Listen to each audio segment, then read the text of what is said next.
Good day, fish tankers.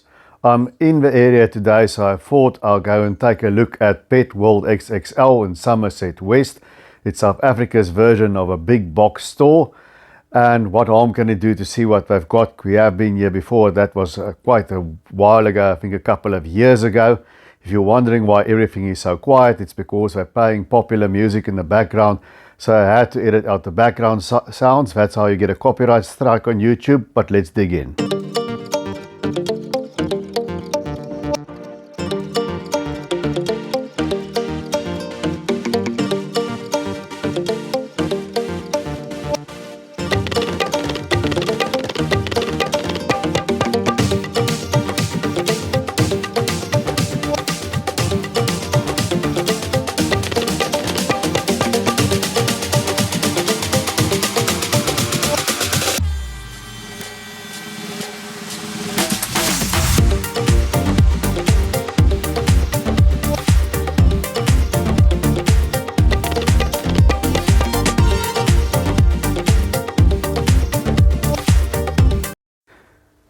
Okay, here we go. We've got the live bearers, some platies there, and there we've got what looks like mollies pecking away. With the live bearers, especially the mollies, like I always say, here they're under quarantine. That's good to know. And these are more towards the swordtail side and your usual guppies.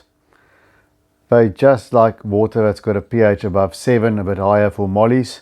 So keep that in mind if you've got soft water, and always put in more females than males, because we know they are busy little fish. Some goldfish, some ranchus. Ranchus are the ones, of course, without a dorsal fin. And what do we have here? There is a little red cap oranda pecking away at the filter inlet. And the obligatory goldfish. Sorry, not goldfish, glowfish. Cat got my tongue there for a minute. I like goldfish, but I'm not into glowfish. Here's the goldfish, a nice selection. Just remember, these are not meant to be kept in tiny tanks or bowls, especially not the single tail varieties. You need at least 80 liters for the first one, and then 40 liters for every additional one, because they do get big and they're messy fish. Some shrimps. There's some yellow shrimps. The netting, of course, is because they like to have a place to hold on to. And these seem like these are red rilly shrimps. As you guys know, I'm not the shrimper. I'm not a shrimp expert, so if I make a mistake, just correct me in the comment section. Some more. If you can find them, you can see there's a cholo wood. It's a sort of a skeleton of a cactus, I believe. And there we've got some more sitting there on the leaves. They like biofilm. These look like blue dream shrimps, or I think they are.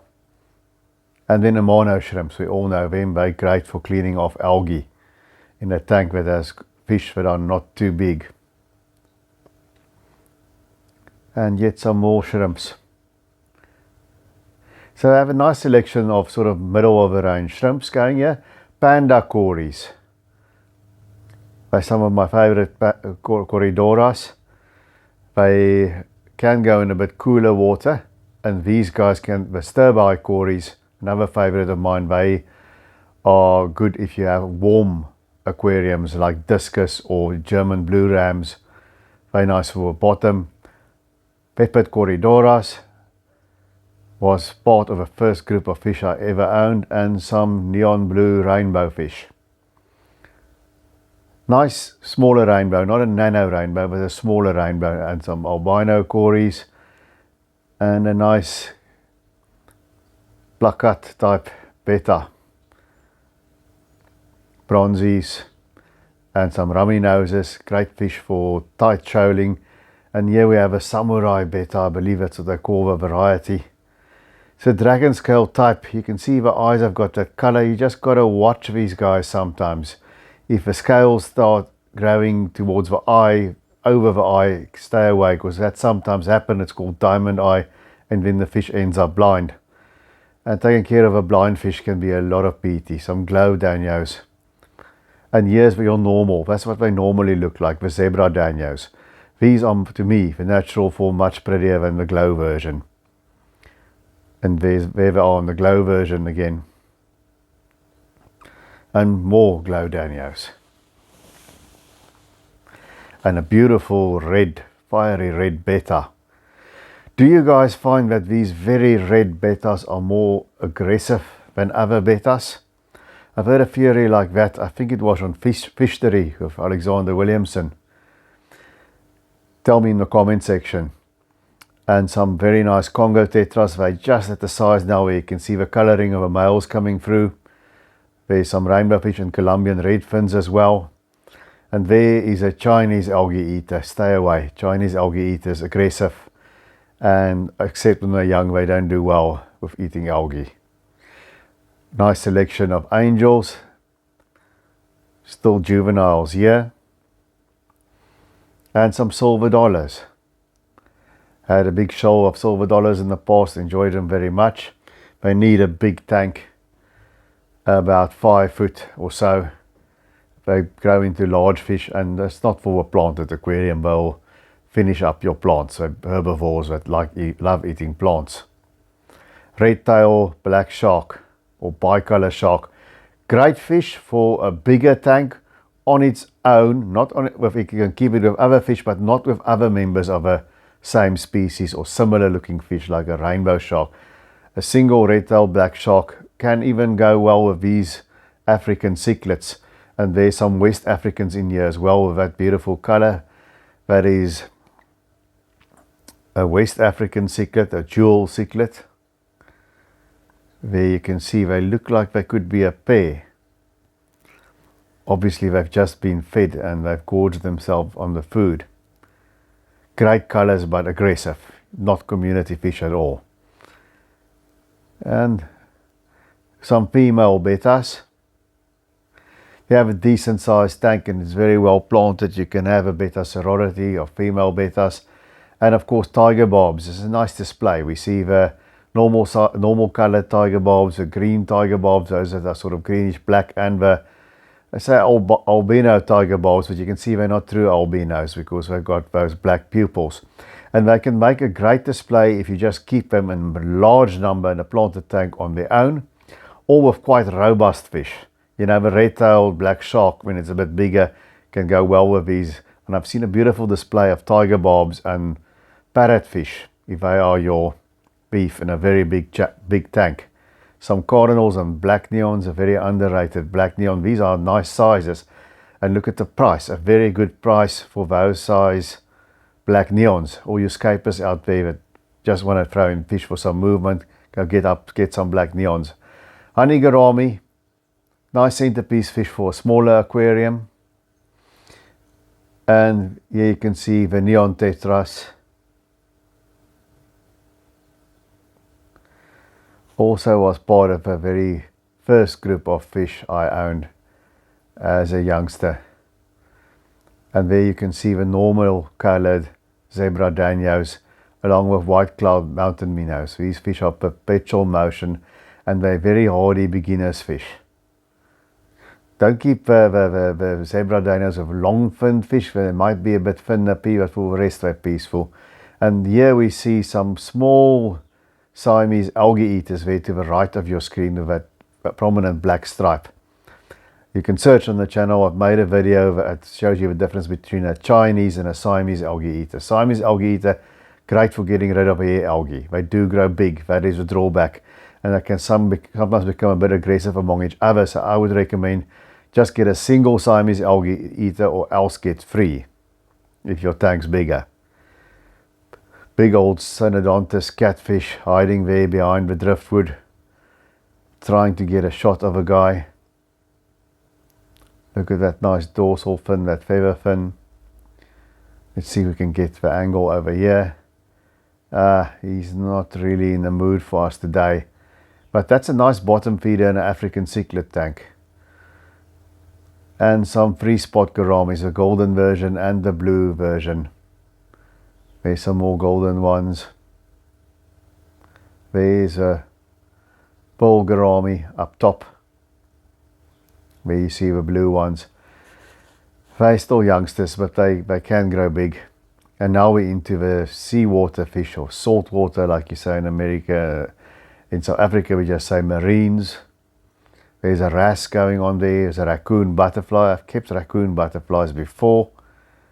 There is some sort of a goby there at the back. Any of you marine fish keepers, let me know in the comment section. I think it's a, where the camera focus finally. It's a sideline goby or something like that, I'm not sure. But the surgeon fish, the tank, keeps photobombing us. They're great for sifting through the sand. You can see bigger fish. And those clownfish. I always like clownfish, and what's nice about these common clownfish, Amphibian ocellaris, is they're captive bred. And this is some cardinal fish. Quite a striking little fish.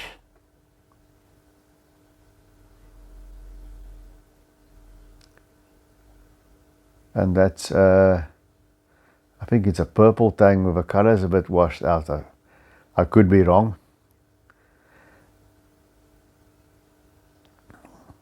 And there's a cleaner wrasse, that little fish. This is quite interesting. This is a mandarin fish. Its colors is a little bit washed out, but if it picks up its colors, it's really beautiful with that pattern. And they like going around the bottom surface and through the rocks. I think that's a very nice fish. And this one I think is nice too, but it's a predatory fish. It herds its prey with those spiny fins and then gulps them down. It's of course a lionfish.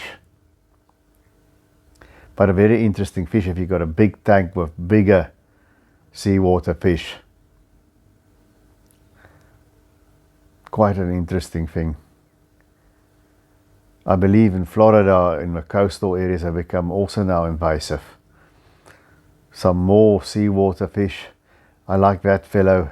Is that an elephant wrasse, I believe, with a proboscis-like lower jaw. And that's another interesting fish. It looks sort of like a batfish, but it's not. And here's a reef tank. Guys, tell me in the comment section, you photographers, how do you video these tanks without it turning out completely blue? Because this is not what it looks like in the shop. But when I do it on this camera, on my Galaxy S, I think it's a S21, then it turns out completely blue.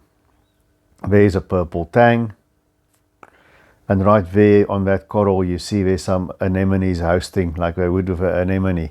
I picked their spot there, and there the two clownfish are hosting on the coral. Always very nice for me to see.